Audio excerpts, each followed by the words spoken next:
Já deu.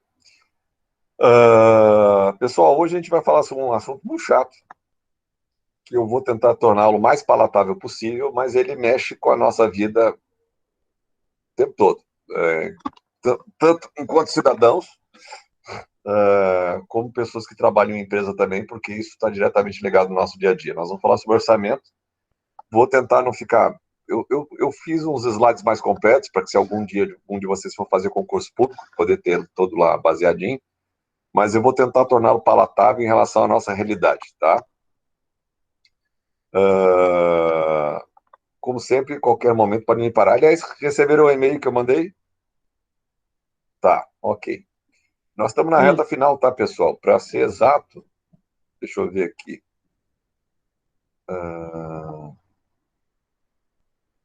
Nós estamos no... Faltam... não estão assim, não. Reta final, nós estamos lá no ProEjo. Aqui tem, no dia 4, a discussão sobre os artigos sobre eficiência. Deixa eu só ver que tem alguém querendo entrar aí. Eu, Gabriel. Depois vamos para os agentes de controle social, gestão de pessoas na administração pública, TICs na gestão pública, gestão pública, desafios e perspectivas, e finalmente a prova. Assim, basicamente, a nossa prova vão ser 4 assuntos diferentes, tá? Políticas públicas, patrimonialismo, eficiência e um quarto que eu ainda vou pensar, tá? Vou tentar não atrapalhar a vida de vocês, mas é a prova dissertativa, vocês vão escrever e vão me mandar para eu poder corrigir. Tranquilos? O mais importante é vocês colocarem as opiniões de vocês, que eu quero ver o quanto vocês de fato entenderam. Aí agradeço se puderem fazer uma letra legível, porque eu vou te contar, no passado foi Flórida. Teve umas que eu tive que adivinhar. Bom, primeira coisa que vocês têm que botar na cabeça, enquanto cidadãos, é que existe uma diferença enorme entre setor privado e setor público quando se fala em orçamento, porque no setor privado eu faço o que eu quiser em termos de orçamento, né? Se eu decidir que na minha casa eu vou colocar uma piscina de hidromassagem, eu vou botar uma piscina de hidromassagem. No orçamento público, isso tem que ter previsto no ano anterior, senão eu não consigo. Então, o que tem de exceção no orçamento público que eu possa fazer sem estar previsto? Uma catástrofe. Nós estamos vivendo em época de pandemia, e aí eu vou e peço liberação uh, para o Congresso, aliás, no caso de uma catástrofe de pequena monta, uma enchente e tal, eu já posso passar a mão no dinheiro e desembolsar em determinadas despesas, sem precisar pedir ao Congresso. Quando eu preciso de muito mais dinheiro, que foi o caso de dar os R$ 600 e os R$ 1.200 de ajuda para muita gente, 70 milhões de pessoas, para ser exato, aí eu tenho que pedir um acréscimo para o Congresso para poder me liberar, ou seja, eu vou poder gastar mais do que estava previsto gastar no orçamento. Caso contrário, pessoal, o orçamento do setor público é completamente engessado. Vamos supor que um de vocês aí ganhe uma ação na justiça contra o governo. Vão para lá em terceira instância, o Supremo deu ganho para vocês. Se não tiver previsão de pagamento dessa ação de vocês, não vai ser pago. É o que os governos municipais, estaduais e o federal fazem com a gente. São chamados precatórios. Precatórios são dívidas que o governo reconhece que tem, porque já perdeu na justiça em todas as instâncias, e ele tem que colocar no orçamento desse ano para pagar no ano subsequente. O que o governo atual está tentando fazer para arranjar dinheiro para o ano que vem é não pagar os precatórios que estavam previstos já no orçamento. Então, em vez de pagar esses precatórios, com licença do Congresso, eu desvio esse dinheiro que estava previsto para pagar X precatórios, porque a lei manda pagar um X de precatórios todo ano, e desviar esse dinheiro para outras áreas. Nesse caso, ele estava querendo desviar para a renda social, aquela Bolsa Brasil, acho que é o nome, Renda Brasil. Renda Brasil. Uh, Naturalmente, essa parte de Congresso está diretamente ligada ao grau, à quantidade de apoio que o executivo tem, né? Quanto mais apoio ele tem, mais fácil ele passa as coisas. Em 2019, criaram uma PEC que também afeta a nossa vida, especificamente nós aí do Instituto Federal, mais ainda, que é a PEC do orçamento impositivo. O que ela diz? Eu posso, a partir de determinado teto de despesa atingido, parar de gastar. Para parar de gastar, uma das despesas principais que eu tenho é com salário. O que eu faço? Eu diminuo o salário de servidor e diminuo a carga horária que ele trabalha. Eu posso diminuir em até 25% o salário dos servidores e em até 25% a carga horária dos servidores. Qual é o problema disso? Nem todos os setores dá para parar. Por exemplo, como é que eu vou parar um hospital em 25%? Está cheio de hospital federal, certo? Então, não vai rolar. Como é que eu vou parar professores? Como é que eu vou dizer para os professores que vão dar 25% a menos de aula? Também não dá. Mas eu posso fazer isso com os técnicos administrativos, eu posso fazer isso com o pessoal do judiciário. Claro, o pessoal do judiciário não é importante? É, mas uma série de processos que depende deles vai passar a ser mais morosa e eu não vou conseguir fazer os processos andarem. Então, uma coisa que já não anda hoje vai ficar mais devagar ainda. A mesma coisa em relação ao INSS e demais órgãos. Está previsto que isso aconteça no ano que vem. Tá? O pessoal da Justiça, que é mais unido, já está se unindo hoje para evitar que ano que vem o governo reduza a carga horária e o salário. No caso do salário, é impactante, porque você faz uma série de planejamentos de vida em cima daquele salário. Foi o que aconteceu esse ano com o pessoal que trabalhava em empresa privada, que pôde ter o salário reduzido em função daquela emenda do presidente. Só que, cara, se eu comprei um apartamento há 3 anos atrás, há 2 anos atrás, e eu estou pagando a prestação daquele apartamento, e de repente despenca meu salário, eu vou pagar aquela prestação como? Né? Se eu comprei um carro, idem, por aí à frente. Isso cria uma insegurança nas pessoas em termos de consumo violenta. E é por isso que eu disse que o orçamento afeta a nossa vida. Porque, por exemplo, se você tem uma empresa de transporte e depende de que algumas estradas funcionem melhor para você ter menos custo, e eu vier com um orçamento impositivo, eu deixo de parar, eu faço parar uma série de obras, inclusive as de estrada, porque eu não tenho grana para pagar. E aí aquele meu custo continua alto. Isso acaba impactando na minha competitividade e eu acabo perdendo carga porque eu não consigo pagar o preço, ou não consigo cobrar o preço que o meu cliente está disposto a pagar. É um problema.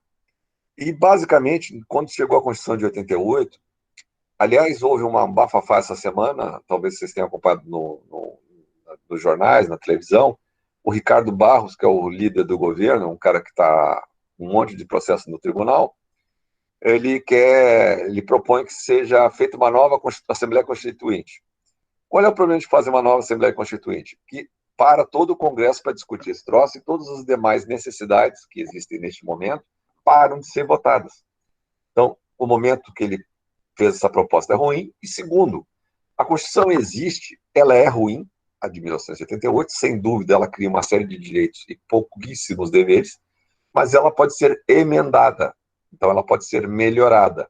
Ela é uma Constituição democrática, ela que instituiu inclusive o SUS, e quando você pega um governo autoritário como o que a gente tem hoje, em que o cara baixa tudo por decreto, na marra, sem conversar com ninguém, isso é um perigo, porque ele pode fazer uma Constituição que lhe dê plenos poderes e possibilidade, inclusive, de continuar no governo ad infinitum. Ele pode ficar governando anos, se ele conseguir ter um apoio de uma maioria para poder votar aquilo que ele acha interessante. Seríamos uma Bolívia, seríamos uma Venezuela da vida ou uma Cuba da vida, só que bem à direita.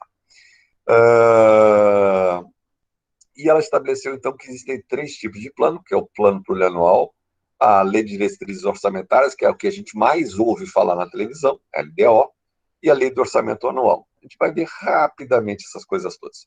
Mas o mais importante do que isso tudo é algo que está se discutindo demais nos últimos 6 meses, que é a lei de responsabilidade fiscal, criada na época do governo Fernando Henrique, em 2000, em que ela diz que o administrador público não pode sair gastando a mais sob pena de impeachment. Foi o que aconteceu com a Dilma.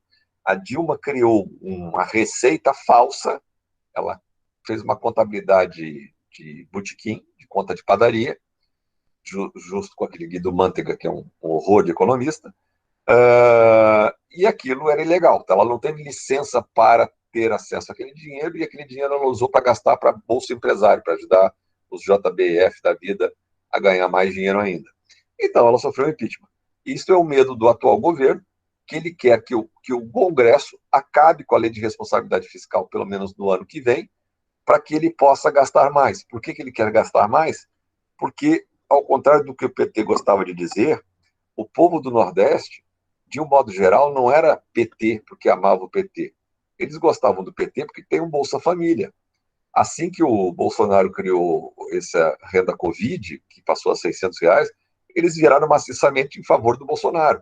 Então, para continuar em 2021 com o apoio do nordestino, ele quer romper a lei de responsabilidade fiscal, fazer com que ele possa perpetuar esse dinheiro a mais do que o Bolsa Família e aumentar o número de pessoas. Qual é o problema?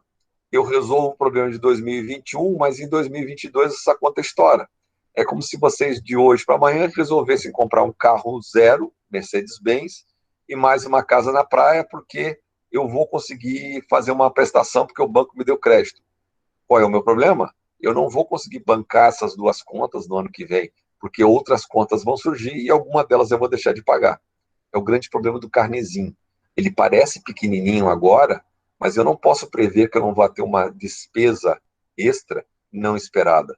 Eu não posso prever que eu não vou ter uma doença que eu preciso gastar em remédio, ou em fisioterapia, ou em médico, ou sei lá mais o quê.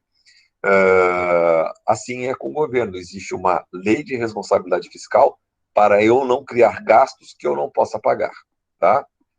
Basicamente, o orçamento público ele é feito anualmente, mandado para o Congresso, e lá se coloca também as emendas parlamentares. Este é um dos nossos grandes problemas, porque, é claro, a emenda de um parlamentar ele vai colocar dinheiro num determinado município ou estado que seja o seu curral eleitoral. De novo, o ideal seria que nós tivéssemos os deputados distritais, que eles realmente fariam bem à sua região e não uma região completamente estranha a ele, onde ele poderia ter votos. Por exemplo, se ele é da cidade de Canoas, ele não vai estar preocupado em botar dinheiro para a cidade de São Leopoldo, ele vai estar preocupado em botar dinheiro para a cidade de Canoas e o dinheiro é melhor aplicado. Mas eles não querem isso porque é melhor tentar conseguir voto de mais gente do que de uma única cidade, tá? Onde eu sou mais conhecido. Né? As minhas safadezas podem aparecer com mais facilidade. E aí eu quero falar para vocês que o problema de orçamento já existe desde que o mundo é mundo. Tá? Olha só essa frase aqui de Roma, 55 anos antes de Cristo. O orçamento nacional deve ser equilibrado. As dívidas públicas devem ser reduzidas, a arrogância das autoridades deve ser moderada e controlada. Bonito, né? 55 a.C. e ele está absolutamente atual. Os pagamentos a governos estrangeiros devem ser reduzidos se a nação não quiser ir à falência. As pessoas devem novamente aprender a trabalhar em vez de viver por conta pública. Essa é uma frase, inclusive, que a Margaret Thatcher, que foi a primeira-ministra da Inglaterra e botou as contas da Inglaterra em dia, falava. As pessoas têm que parar de viver em função do governo. E elas têm que aprender a trabalhar. Esse é um problema que o nosso Bolsa Família gera. Como ele é ad eternum, ele não obriga as pessoas a frequentarem cursos de capacitação, automaticamente, se eu continuar naquela mesma situação, eu vou continuar recebendo aquele dinheiro indefinidamente.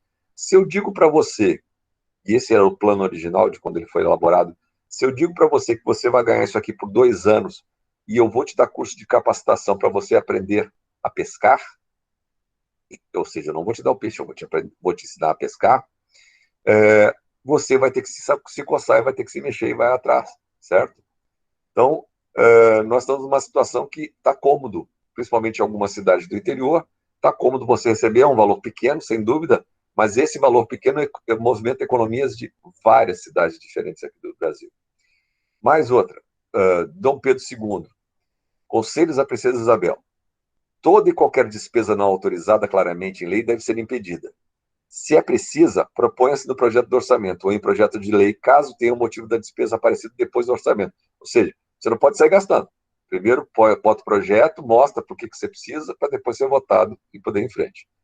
Em 1215, na Inglaterra, os barões ingleses conseguem do rei João Sem Terra. Esse cara ficou famoso naqueles filmes de Robin Hood.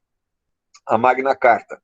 Porque esse cara era um louco, tá? Esse João Sem Terra era um doido varrido. João Sem Terra porque ele era do primeiro rei que não tinha posses em formato de terra. Mas ele matou o irmão dele, o Ricardo III, e aí conseguiu tomar posse do reinado.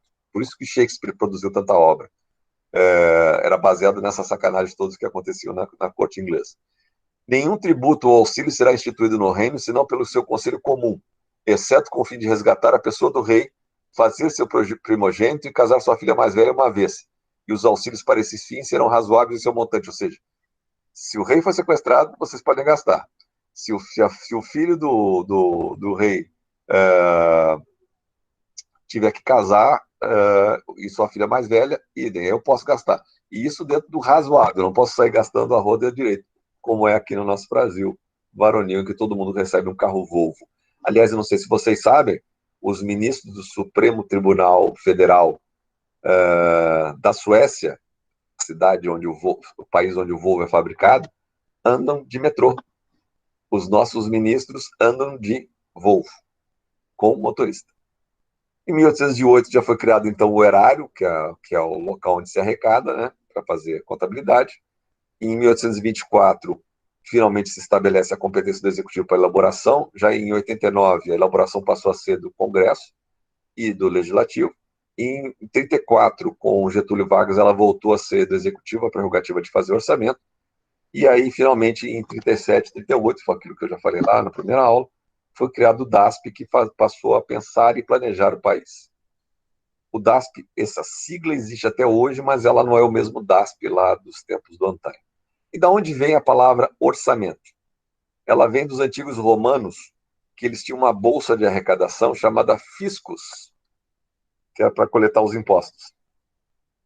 E aí, com essas bolsas, eles saíam arrecadando de casa em casa, e o local onde elas eram levadas, ela chama de fisc, que é o fisco, né?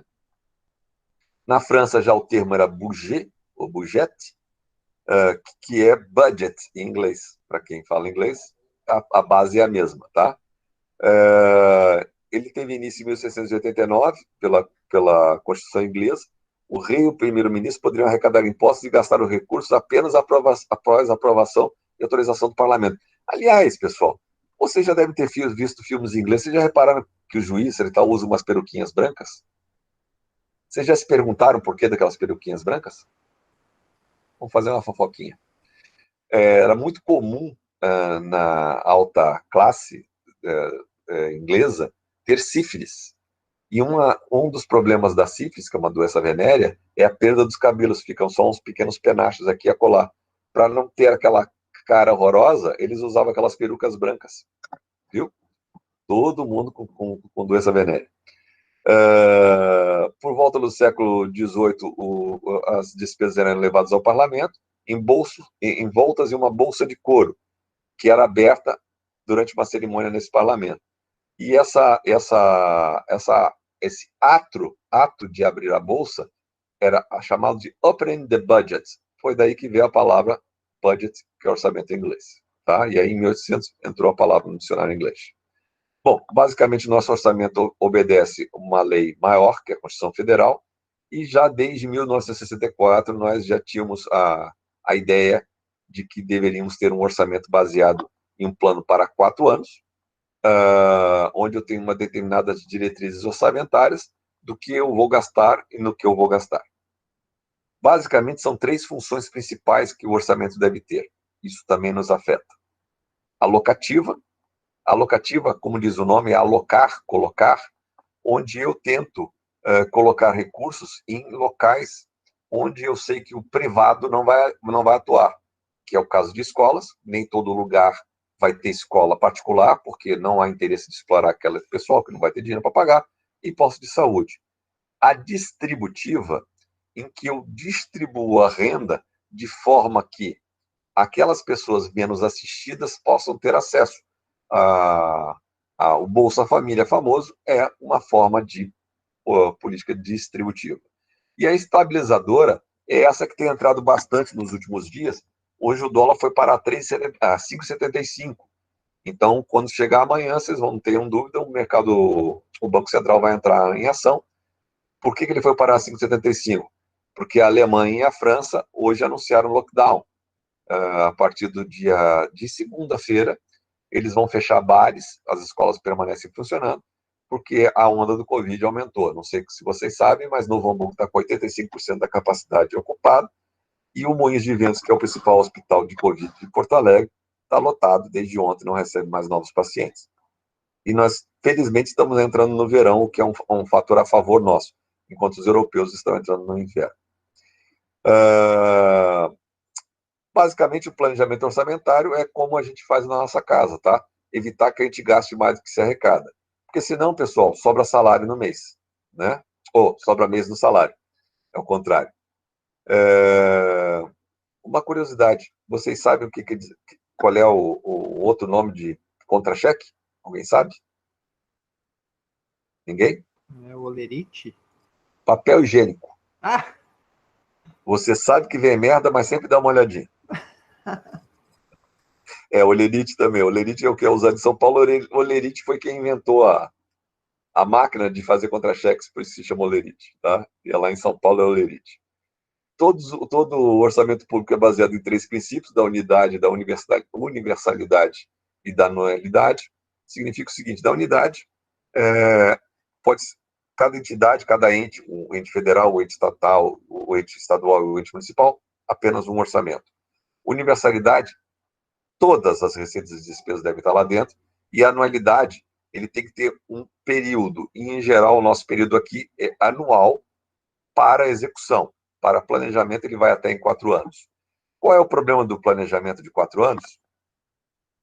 Quando chegar em 2022, nós teremos o último ano do atual governo. Se ele se reeleger, tudo bem. Se ele não se reeleger, o plano, o orçamento de 2023 terá sido feito em 2022 por ele. Ou seja, quem assume sempre pega o orçamento feito no ano anterior. E, na verdade, o próximo, ele só tem a partir do segundo ano de mandato para fazer alguma coisa. Por que eu estou falando isso para vocês? Porque agora nós estamos vivendo em época de eleição. E tem alguns candidatos a prefeito que estão prometendo mundos e fundos no primeiro ano como se fosse possível. Não é. A maioria deles que prometem alguma coisa em termos de orçamento no primeiro ano estão mentindo. E estão usando da boa-fé do cidadão.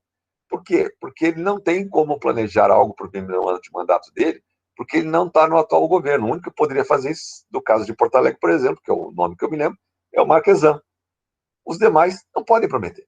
Tá? Eu não tenho como dizer que eu vou parar de cobrar o ISS. Não tem como. E que tem mais. Algumas das coisas que eu prometo tem que passar pela Assembleia primeiro Legislativa. Então, no caso da Câmara de Vereadores dos municípios. Então, não tem como eu prometer algumas coisas porque eu dependo de voto. Tá?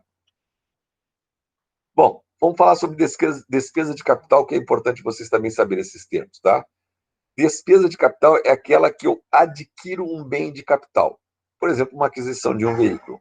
E a despesa corrente, no momento que eu adquiri alguma coisa, eu tenho que fazer a manutenção daquilo. É o dia a dia. E por que é importante vocês entenderem isso? Porque muito político por aí promete que vai construir hospital. Ok. Quem vai manter? Vamos pegar Canoas, que é o nosso exemplo lá. Aquele pronto-socorro feito pelo tal do Jairo Jorge, há anos atrás, quando ele foi feito, eu trabalhava. Eu não lembro se eu estava nos inícios do Hospital Santa Cruz ou no final do Hospital Taquim. Mas a gente cantou a pedra para quebrar. Porque a coisa mais fácil do mundo é você fazer um hospital. O difícil é pagar o custeio dele. Então a gente tem que tomar um cuidado danado que se eu tenho dinheiro para investimento é uma coisa. Então, projeto para investimento é uma coisa. Eu construo alguma coisa com projeto de investimento. Mas quando eu faço um projeto de investimento, eu tenho que me preocupar com um projeto de custeio. É como eu vou bancar. E a gente sabia que aquilo ia quebrar, porque ele abriu um monte de problemas diferentes, com custo altíssimo de neurologia, de traumatologia. Estava na cara que ele não ia ter dinheiro suficiente, porque ele esqueceu da base, que é a despesa decorrente. Tá? Alguns prazos, eu não vou fazer vocês decorarem isso, mas isso está em Constituição. O plano plurianual até dia 31 de agosto, que foi esse que foi mandado agora há pouco tempo, para os próximos 4 anos. A Lei de Diretrizes Orçamentárias, todo dia 15 de abril. E a LOA, Lei de Orçamento, que é o que lei orçamentária que eu de fato vou executar, até dia 31 de agosto. Essa lei agora, que foi mandada dia 31 de agosto, é que está sob discussão, porque eles deram um orçamento que já prevê que nós vamos ter que fazer cortes em várias despesas, como salários, cortes de investimentos, e aí ele quer criar mais uma despesa, sem ter dinheiro para isso, que é o tal do Renda Brasil. Essa é uma forma visual de vocês entenderem ciclo orçamentário, por favor, não precisa decorar nada disso. No caso do plano plurianual, eu tenho que já tentar prever em que forma eu vou melhorar. Então, eu estou dando alguns exemplos lá. Universalização do serviço de saneamento básico e redução das desigualdades sociais. Eu tenho que prever nesse plano de 4 anos quanto eu vou gastar por ano. Combate ao desmatamento da Amazônia, combate à perda do Pantanal lá, idem. Eu tenho que prever quanto de dinheiro eu vou gastar todo ano. Rio de Janeiro, por exemplo, todo mês de janeiro a março, chove para burro lá. Eles têm que prever quanto eles vão gastar de dinheiro durante o ano para fazer obras de encosta para evitar que a gente morra, tá? Quantas rodovias eu vou duplicar? Para onde eu vou construir? Tudo isso tem que estar previsto, tá? Vamos lá. Aqui para vocês não é bobagem. Vamos lá. Sim. Importante isso aqui para vocês. Na LDO, na Lei de Diretrizes Orçamentárias, eu já tenho que prever, por exemplo, se eu vou ter concurso ano que vem. Pasmem, eles disseram que não iam contratar ninguém. Na Lei de Diretrizes Orçamentárias que eles acabaram de divulgar, agora dia 31/8, está prevista a contratação de 25 mil funcionários públicos. Para quem disse que não ia contratar ninguém, tem alguma incoerência, né? E detalhe, assim, tem que ser gente boa para ler aquele troço, porque, gente, é um volume enorme, e às vezes eles botam um negócio no meio de outros tantos, e esse, por exemplo, estava escapando, ninguém tinha visto. Saiu essa semana dos 20 e tantos mil. Eu tenho que falar o que eu já gastei no exercício anterior, se sobrou, se não sobrou, e eu tenho também que falar, por exemplo, de privatização. E, lamentavelmente, nós, mais uma vez, não vamos falar nada de privatização. Então, temos empresas aí que poderiam ser privatizadas. Pergunta que eu devo fazer para vocês: por que não estão privatizando? Alguém sabe? Alguém parou para pensar? Se um governo que precisa de dinheiro tem empresas que poderiam ser vendidas, como Correios, essa de energia, putz, agora me escapa o nome. Telebrás? Eletrobras. Eletrobras. Eletrobras. E algumas subsidiárias da Petrobras. Por que eu não privatizo? A razão é muito simples, pessoal. Porque como eu dependo do Centrão para governar, eu preciso ter um lugar onde botar os apadrinhados dos deputados do Centrão. E se eu privatizar tudo, eu não vou ter lugar para botar esse povo todo. É por isso que eles discursam uma coisa, mas fazem outra. Eles dizem que vão privatizar, mas não privatizam. Que enquanto isso eu tenho como fazer um toma lá da cá. É triste, viu? Mas tudo impacta na nossa vida. Se vocês hoje não estão conseguindo receber encomendas que vocês fizeram pela internet, uma das razões é que o correio vem sendo desmantelado há anos, sem nenhum investimento e com gente de cargos políticos o tempo todo ficando lá no comando, cada vez sugando mais. Vários dos escândalos que aconteceram no governo Dilma foram nos correios, de gente que meteu a mão bonito. E depois, no governo Temer, idem. O último presidente do governo Temer, inclusive, está sob júdice.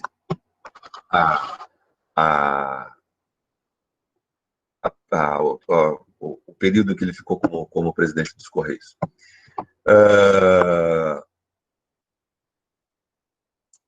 A LOA, que é a Lei Orçamentária Anual, ela prevê o quanto vai ter de arrecadação e fixa as despesas. Por que ela é importante? Porque, cara, se eu planejei nesse ano para alguma coisa que eu vou executar no que vem, só que tudo pode acontecer. Quem que em 2019 ia prever que em 2020 ia ter pandemia, certo? Então, eu vou fazendo ajustes na lei orçamentária anual à medida que os recursos diminuem ou aumentam. Então, como nós entramos em crise, nós importamos muito menos. E é por isso que hoje vocês estão vendo que está faltando carro, tem fila para carro novo, está faltando material de construção, porque algumas das coisas são importadas. Se parou. Em compensação, aumentou a exportação. Então, nós tivemos meses neste ano que nós tivemos arrecadação maior do que nos anos anteriores. Por quê? Porque nós exportamos mais e importamos menos. Qual é o problema de importar menos? Nem tudo que você importa é ruim. Muitas das coisas que você importa, você precisa para produzir e exportar. Então, o ideal é que você mantenha as coisas crescendo juntas. Não importar nada não é bom, até porque nós não somos bons em produzir alguns tipos de máquinas, nós dependemos de outros países. E no momento que a gente não importa essa máquina, as máquinas que a gente tem aqui estão obsoletas. É o que está acontecendo hoje na Argentina. O parque industrial argentino é uma velharia só, eles não conseguem dar produtividade. Tudo que sai de lá não tem preço competitivo. E aí, o que o governo argentino fez? Proibiu as pessoas de viajarem e proibiu as pessoas de gastarem dólar acima de um determinado valor para evitar perder receita, perder dinheiro do tesouro. Vamos lá. O que é importante para vocês? Já falei. Bom, dentro de orçamento de investimento, o que nos afeta diretamente são os prefeitos, eles também têm que fazer uma lei orçamentária anual. E aí, o grande problema dos prefeitos, de modo geral, de todas as cidades brasileiras, não é diferente aqui em nenhum lugar do Brasil, pelo que eu me lembro, é que, com exceção de existe uma prefeitura chamada Colatina, no Espírito Santo, em que tudo que é feito lá inicia e termina. De um modo geral, no Brasil, aliás, o Brasil é conhecido como um enorme canteiro de obras inacabadas. Por que eu faço obra? Porque eu consigo superfaturar e botar dinheiro no meu bolso. Se eu faço um orçamento bonitinho, em que ela tem início, meio e fim, as obras não vão ficar paradas, como nós tivemos obras aí de 2014, que deveriam ter terminado em 2014 na Copa, e nós estamos em 2020, elas ainda estão em continuidade. E toda vez que eu tenho uma obra parada e que tem que reiniciar, eu tenho uma perda enorme de dinheiro, porque aquele capital poderia estar sendo aplicado e investido em outras coisas e eu estou recuperando 6, 7 anos de atraso. Isso é péssimo. Orçamento da Seguridade Social. Aqui é interessante também para vocês, por isso que eu botei em vermelho. Todas as receitas e despesas ligadas por exemplo, a nossa aposentadoria. E aqui está o nosso problema em termos de reforma da Previdência. Pessoal, vocês estão falando com uma pessoa que tem 57 anos, que vai se aposentar aos 75, que é servidor público hoje. Então, eu estou falando algo que alguns vão dizer, você é louco, você está se prejudicando. Não, eu sou gestor antes de ser professor. O que acontece? A Previdência Social ela é baseada, no nosso país, na ideia de que X pessoas trabalham para bancar a aposentadoria daquele um. Aquele um, durante muitos anos, não fez a poupança para a sua aposentadoria. Ele também trabalhou para bancar a aposentadoria de outros que se aposentaram antes. E aí você tem uma razão, que eu não lembro qual é, mas se não me engano é de 12 pessoas trabalhando para um aposentado. Não lembro bem se é essa a razão, tá? Posso estar chutando, mal chutado. O que aconteceu? A nossa população, cada vez mais, está envelhecendo. Então, eu tenho mais gente se aposentando e pouca gente entrando no mercado de trabalho. E essa razão de número de pessoas trabalhando em relação ao número de aposentados está ficando pequena. O que acontece? Se eu não mudo a previdência, aquelas pessoas que estão aposentadas não vão mais receber. E eu, quando me aposentar, também não recebo. E por que acontece isso? Por uma conta sacana. A estatística é algo que a gente lê, interpreta e tortura do jeito que a gente quer e engana a opinião pública. A média de vida do brasileiro é de 73,8 anos. É a mais recente em termos de IBGE.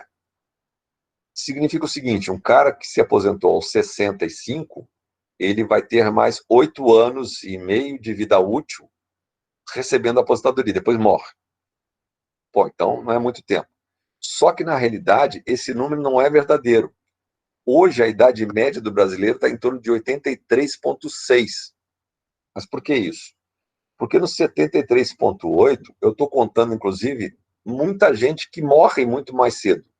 O número de homens, notadamente pretos, que morrem entre 15 e 24 anos é tão alto que, se eu expurgo esses caras que nasceram, mas não vão chegar a ficar velhos, a média de vida do brasileiro é 83,6.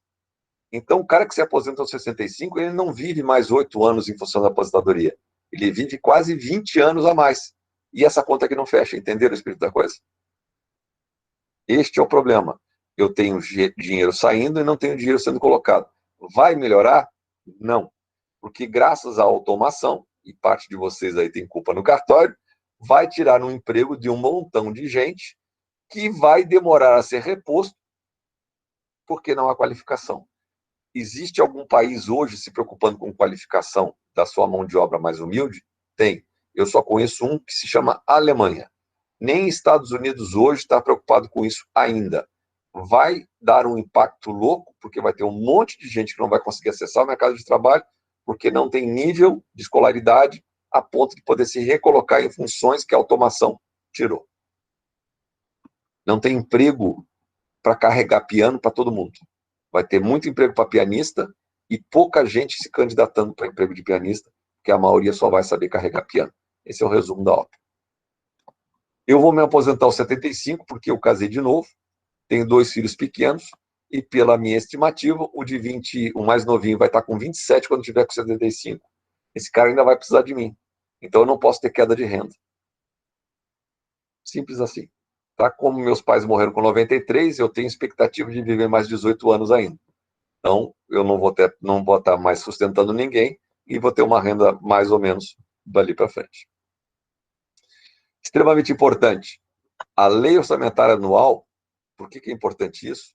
Porque isso nos afeta também. Ela tem caráter autorizativo.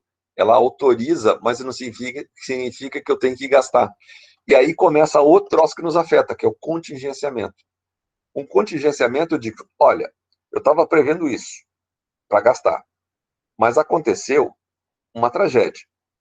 E essa tragédia se chama pandemia e me fez gastar dinheiro em outras coisas. Então, em vez de eu liberar toda a grana que eu precisava liberar para aquilo que já estava previsto gastar, eu vou segurar e vou liberar só mais adiante se eu tiver certeza que não vai fazer falta.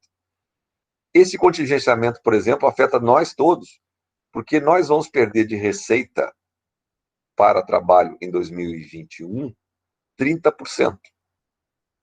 O Campos Canoas vai ter menos 30% de dinheiro do que teve no ano passado, que já foi menos que nos anos anteriores. Nós estamos preocupados com o ano de 2022, que se continuar nesse esquema, a gente não consegue funcionar. A gente não consegue pagar luz, água, abrir curso, muita turma vai ter que ser suspensa. Então, ou muda, ou acontece alguma coisa, ou a gente vai ter problema. Por que a gente tem que pensar para frente? Porque a briga tem que ser ano que vem. O ideal fosse esse ano, não tem jeito. Ano que vem a gente vai ter que estar brigando, porque senão em 2022 não tem grana, pessoal. Como é que a gente briga? A gente briga através de parlamentares.